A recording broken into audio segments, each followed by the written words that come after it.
মেরাজের রাতে রাসূলুল্লাহ সাল্লাল্লাহু আলাইহি সাল্লামকে যখন আসমানে উঠিয়ে নেওয়া হলো, ক্বালা নবী বললেন, আতাইতু আলা নাহরিন, মেরাজের রাতে আমি একটা নহরের কাছে আসলাম।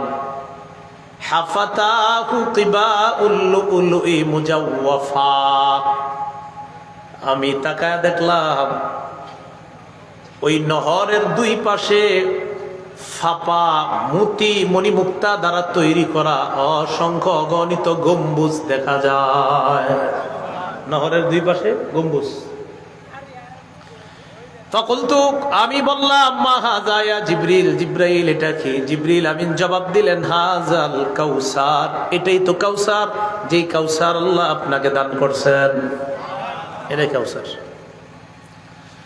সহিহ বুখারীর 4965 নম্বর হাদিসের বর্ণনা।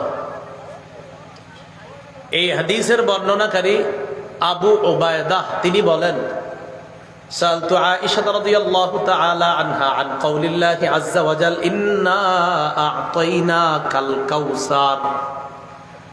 আমি আম্মাজান আয়েশা সিদ্দিকা রাদিয়াল্লাহু তাআলা আনহাকে ইন্না আ'তাইনাকাল কাউসার সম্পর্কে জিজ্ঞাসা করলাম।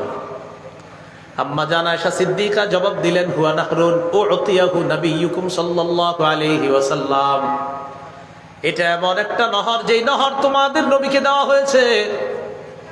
শাতিআহ, নহরের দুই পাশে দুইটা কিনারা আছে। আলাইহি দুররুল মুজাওয়াফ, এই নহরের দুই কিনারার মধ্যে আলাইহি দুররুল মুজাওয়াফ মণিমুক্তা দ্বারা তৈরি করা গম্বুজ সাজানো আছে। এরপরে কি করে দেখেন, আনিয়াতুহু কাআদাদি নুজুমিস সামা। আম্মা জান আয়েশা বলেন, এটা এমন একটা নহর যে নহরের দুই পাশে যে পাত্রগুলা থাকবে, ওই পাত্রগুলা দিয়ে উম্মত যে পানি পান করবে, এই পাত্রের সংখ্যা আসমানের নক্ষত্রের চাইতে আরো বেশি। মুসলিম শরীফে আসছে, আকসারু মিন আদাদি নুজুমিস সামা, আসমানের যে নক্ষত্র, এই নক্ষত্র যত হতে পারে গণলে কত হবে আল্লাহ জানে, এর চাইতেও বেশি হাউজে কাউসারের পারে যেই পানির পাত্রগুলা থাকবে, এই পাত্রগুলা এর চাইতে আরো বেশি।